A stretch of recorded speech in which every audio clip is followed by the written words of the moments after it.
Hey, I'm Susan Palmer of Lead Cat Press. This is my studio update. Thanks so much for tuning in. This is where I like to share some of the things that are going on in my studio with you, see if they resonate, see if you dig my teaching style. Maybe you want to sign up for a private lesson or take one of my guitar classes that, I mean, they have like a lot of great reviews, so you may want to check that out. I do teach one free class every month, so that's always an option if you just want to like dip your toe in the water and kind of see if it resonates with you. But this studio update kind of gives you an idea of some of the things that I go over with my students, and for them it's an opportunity to kind of swing back on some concepts that we talked about during the week, so that they're more prepared for their weekly lessons with me.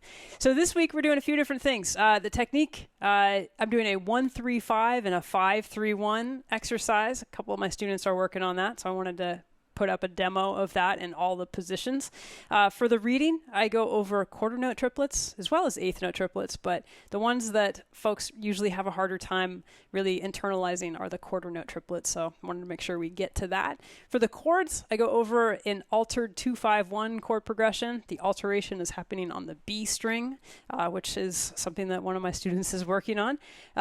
For the scales, I am sharing with you a speed exercise that I am not so great at, but I wanted to share it with you so that you can get better than me at it. Hopefully the description will take you there.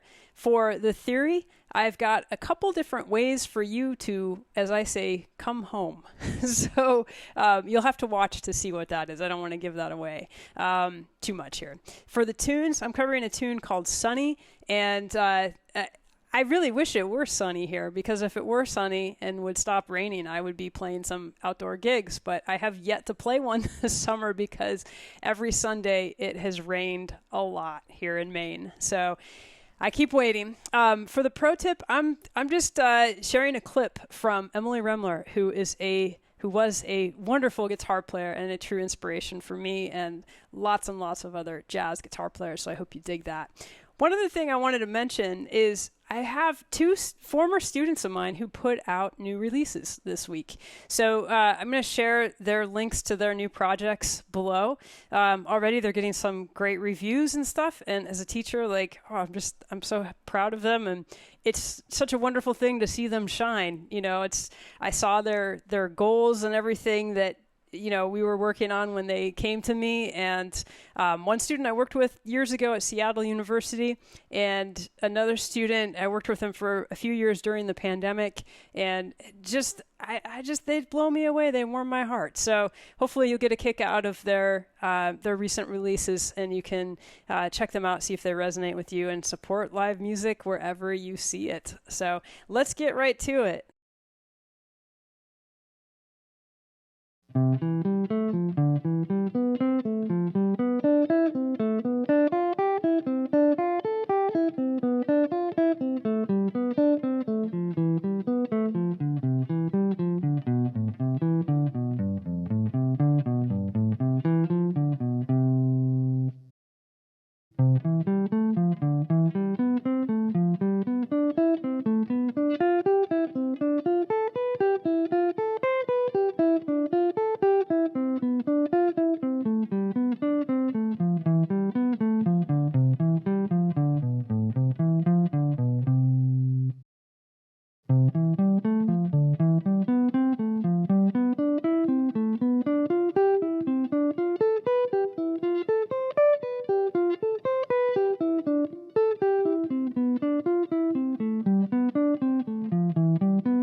I've got a couple students who are finishing up the open position reading studies in the Guitar Lesson Companion Volume 1 this week. And besides covering the notes E, F, and G, the rhythmic concept that's covered here are eighth note triplets and quarter note triplets. So eighth note triplets are not that hard for most people to get. They're just 3 notes in the space of 1 beat. If my metronome, I've got it here at 60 beats per minute, that would be counted 1 and 2 and 3 and 4 and I usually leave it up to students at this point to decide how they want to pick those. So oftentimes I will pick down, up, up, so that I'm always prepared for that next note that falls on the downbeat with a downward motion of my pick. But I really leave it up to the student because honestly it kind of depends on the piece that you're playing. So I'm going to start by playing eighth note triplets, and then I'm going to tie 2 of those eighth note triplets together to show you how to count quarter note triplets. So eighth note triplets, 1 and 2 and 3 and 4 and then if I tie those together in groups of 2, I have 1 and 2 and 3 and 4 and the picking again on these, it's to be determined by the piece and whatever your preferences are. And lastly, I'm going to loop a couple of the measures from page 55 so you can play along with me and really internalize this. So this is page 55 from the Guitar Lesson Companion Volume 1. And first I'm going to start with line 2, measures 3 and 4 for those quarter note triplets. So here we go. 1, 2, 3, 4.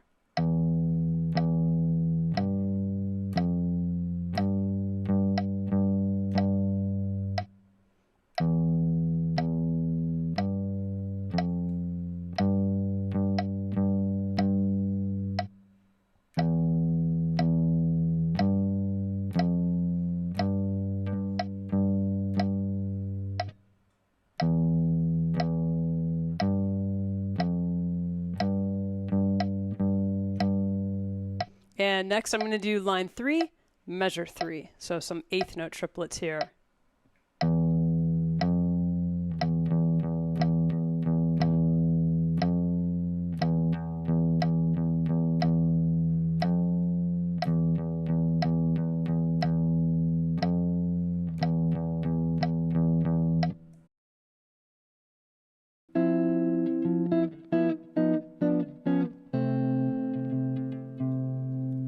I have a student who's working on altered chords and altered scales, and I always like to tie those 2 together.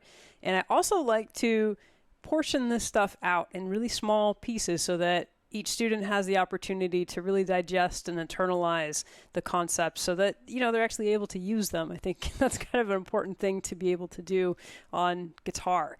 I think we have a tendency to be really interested in being excited and inspired by YouTube videos and all that, but with a private teacher, you really get the opportunity to work this stuff out and be tested on it. So let me break this down. So I'm thinking of the 3s and the 7s of these chords in a 2, 5, 1 in the key of C. So my first chord is a 2 chord, which is D minor 7. I'm thinking of the 3rd, the flat 3 or minor 3rd, which is F on the D string. I'm playing C on the G string, so there's my 3 and 7 right there, most important notes in the chord that you can play. And then I'm using my pinky to play the note E, which is the 9, just really opens that sound up a little bit. And then I'm going to play the 3 and the 7 from the G7 chord, so I've got F, that note stays the same. That's my flat 7 in the key of G7. And then B is my 3rd. And I'm going to play the note E on top to start. So that's my 13, or you could think of it as a 6. In guitar world, it's kind of both things. So I've got F, B, and E. And then with my 3rd finger, I'm going to take that note E and I'm going to half step down. Now the chord becomes an altered chord. We have a sharp 5 in there now. And then I'm going to release that 3rd finger so that my 1st finger is barring across the 3rd fret. So now that I have a D there, that's the 5th of the chord. And then I'm going to lower that to a D flat. So I'm going to change my fingers around so I can get that D flat with my 1st finger on the B string. And then I followed that with a resolution to a C6 chord here. So the C6 that I'm thinking of, you could think of it as an A minor chord shape. And then I'm throwing my pinky on that note C on the A string, which is the root note.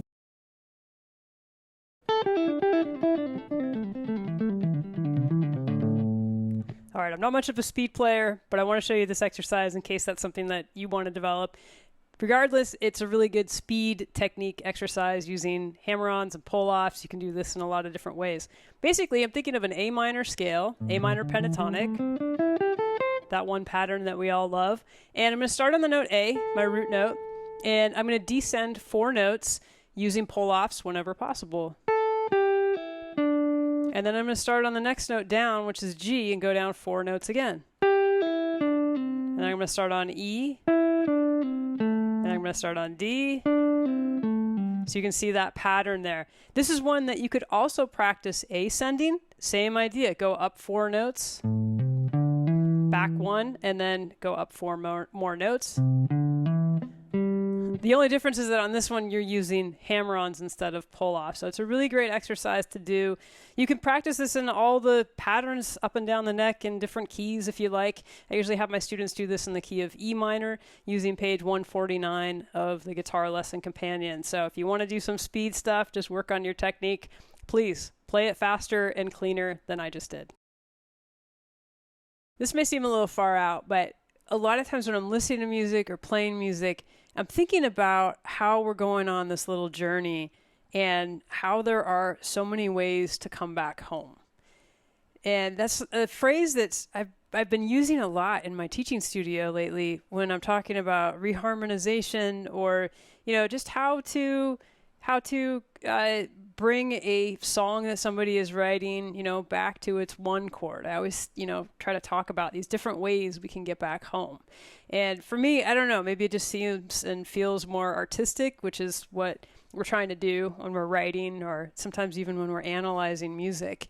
And it's nice to have a couple different routes that you can take. And so I just want to share a couple of them with you.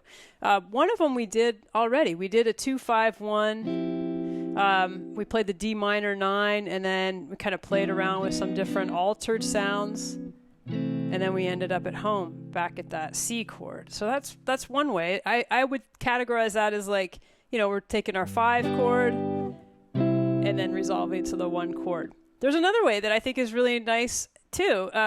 What if we're playing in the key of C and we went to the 4 chord, which is F, and then we changed that to a minor chord. Oh, that's cool.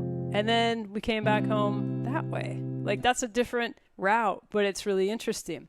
Another way, it's called the backdoor substitution. It's very similar to this F to F minor to C.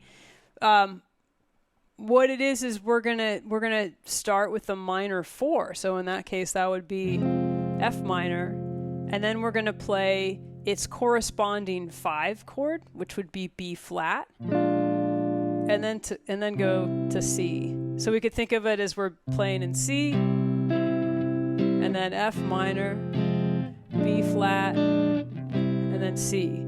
And to me, like, there's 3 different ways that you can think about coming home.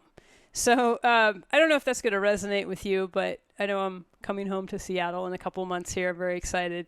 And, that phrase is just like really coming up a lot for me in my studio. I wanted to share that with you, and hopefully that will help you in your arrangements come back home.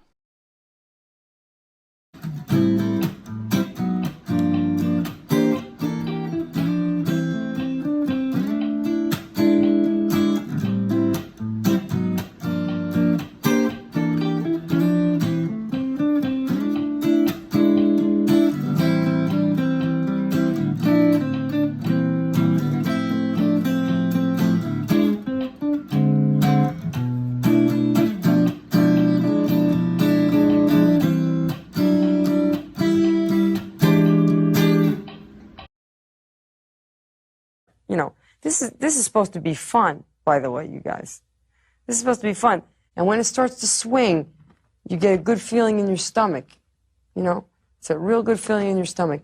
It should swing. It should be loose. It seems like all it is out there is licks and chords and notes and all that type of thing. But what I'm trying to stress is rhythm, time, swing, feel good, have fun.